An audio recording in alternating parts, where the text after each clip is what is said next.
Hi everyone, welcome to my book review. For my book review I chose Crow Call, which was written by Lois Lowry and illustrated by Bagram Ibatuline.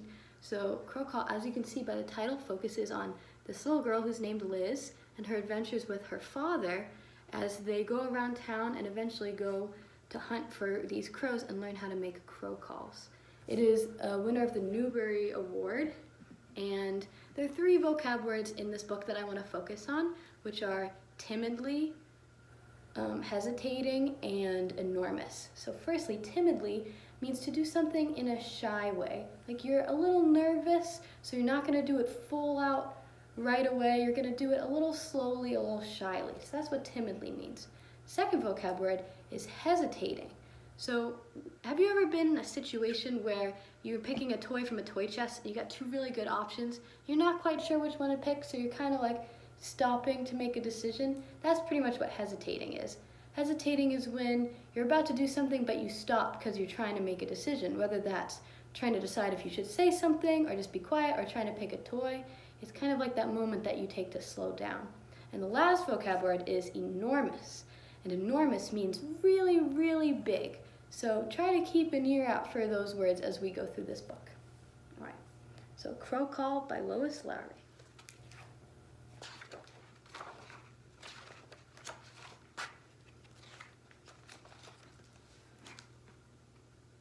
It's morning early, barely light, cold for November. At home, in the bed next to mine, Jessica, my older sister, still sleeps, but my bed is empty. I sit shyly in the front seat of the car next to the stranger who is my father. My legs pulled up under the too large wool shirt I am wearing. I practice his name to myself, whispering it under my breath, Daddy, Daddy. Saying it feels new. The war has lasted so long, he has been gone so long. Finally, I look over at him timidly, which means kind of shy, and speak aloud. So she's a little nervous about calling her dad, Daddy, because he's been gone for so long, but she's just not used to it. Daddy, I say, I've never gone hunting before. What if I don't know what to do? Well, Liz, he says, I've been thinking about that, and I've decided to put you in charge of the crow call. Have you ever operated a crow call? I shake my head. No. It's an art, he says. No doubt about that, but I'm pretty sure you can handle it. Some people will blow and blow on a crow call, and not a single crow will even wake up or bother to listen, much less answer. But I really think you can do it. Of course, he adds, chuckling, having that shirt will help. My father had bought this shirt for me. In town to buy groceries, he had noticed my hesitating, which means kind of stopping to make the decision, in front of Cronenberg's window. The plaid hunting shirts had been in the store window for a month, the popular red and black and green and black ones toward the front, clothing mannequins holding duck decoys, but my shirt, the rainbow plaid, hung separately on a wooden hanger toward the back of the display. I had lingered in front of Cronenberg's window every chance I had since the hunting shirts had appeared. My sister had rolled her eyes in disdain. Daddy, she pointed out to him as we entered Cronenberg's, that's a man's shirt. The salesman had smiled and said dubiously, I don't quite think... You know, Lizzie, my father had said to me as the salesman wrapped the shirt, buying the shirt is probably a very practical thing to do. You will never, ever outgrow this shirt.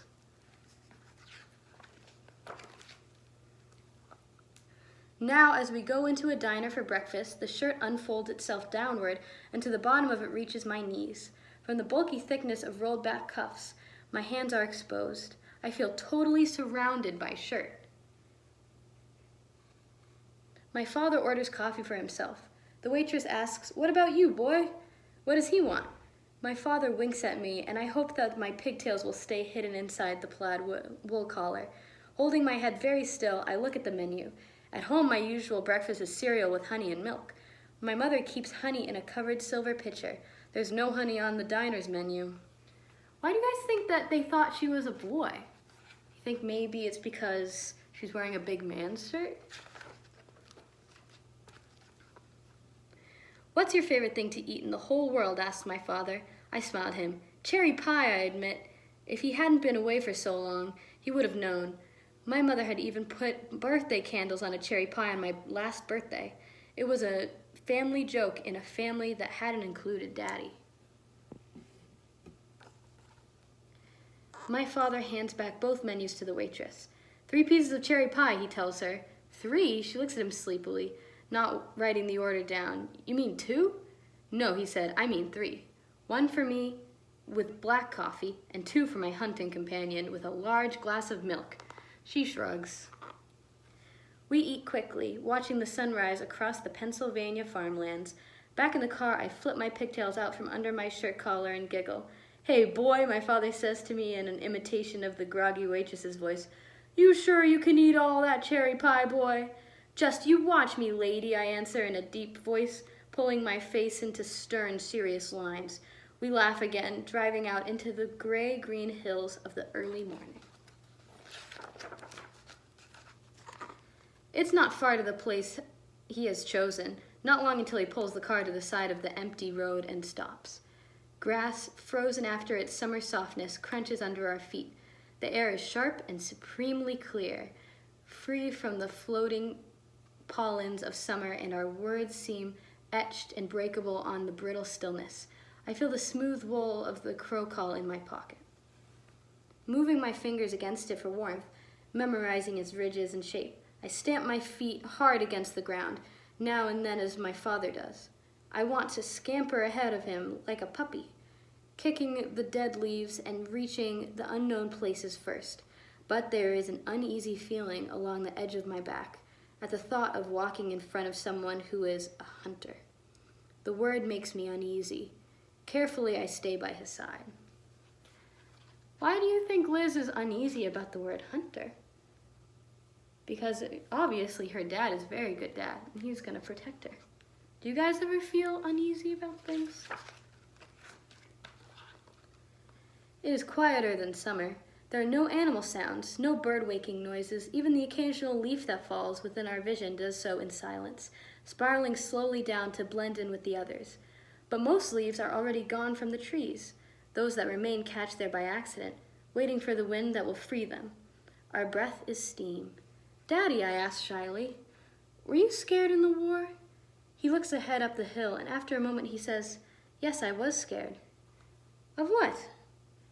Lots of things. Of being alone, of being hurt, of hurting someone else. Are you still? He glances down. I don't think so. Those kinds of scares go away. I'm scared sometimes, I confide. He nods unsurprised. I know, he said. Are you scared now?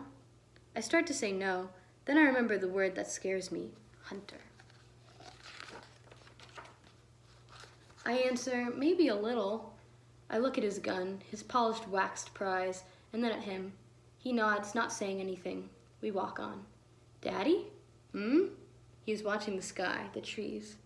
I wish the crows didn't eat the crops. They don't know any better, he says. Even people do bad things without meaning to. Yes, but... I pause and then say what I'd been thinking. That's another example of hesitating. They might have babies to take care of. Baby crows. Now, Liz, not this time of year, he says. By now their babies are grown. It's a strange thing, but by now they don't even know who their babies are. He puts his free arm over my shoulder for a moment. And their babies grow up and eat the crops too, I say, and sigh, knowing it to be true and unchangeable. It's too bad, he says. We begin to climb the hill. Can you call anything else, Daddy, or just crows? Sure, he says. Listen. Moo! That's a cow call. Guess the cows didn't hear, I tease. Well, of course, sometimes they choose not to answer. I do tigers, too. Rawr! Ha, so can I. And bears. Better watch out now. Bears might come out of the woods on this one. Grrr! You think you're so smart doing bears. Listen to this. Giraffe call. He stands with his neck stretched out, soundless. I try not to laugh, wanting to do rabbits next, but I can't keep from it. He looks so funny with his neck pulled away from his shirt collar and a condescending, poised giraffe look on his face. See, look? Condescending giraffe look. I giggle at him and we keep walking to the top of the hill. What animal sounds can you guys make? From where we stand, we can see almost back to town. We can look down on our car and follow the ribbon of road through the farmlands until it is lost in trees. Dark roofs of houses lay scattered, separated by pastures. "Okay, Lizzie," says my father, "this is a good place. You can do the crow call now." I see no crows. For a moment, the fear of disappointing him struggles with my desire to blow into the smooth, polished tip of the crow call. But I see that he's waiting, and I take it from my pocket, hold it against my lips, and blow softly. The harsh, muted sound of a sleepy crow comes as a surprise to me, and I smile at it, at the delight of having made that sound myself. I do it again, softly. From a grove of trees on another hill comes an answer from a waking bird, just one, and then silence. Tentatively, I call again, more loudly. The branches of a nearby tree rustle, and crows answer, fluttering and calling crossly. They fly briefly into the air, and then settle on a branch. 3 of them. "Look, Daddy," I whisper. "Do you see them? They think I'm a crow." He nods, watching them. So what do you think that she has in her hand right here? What can you guys think based on what we just read? I move away from him and stand on a rock at the top of the hill and blow loudly, several times. Crows rise from all the trees. They scream with harsh voices, and I respond, blowing again and again as they fly from the hillside in circles, dipping and soaring, landing speculatively, lurching from the limbs in afterthought, and then settling again with resolute and disgruntled shrieks. "Listen, Daddy, do you hear them? They think I'm their friend, maybe their baby, all grown up."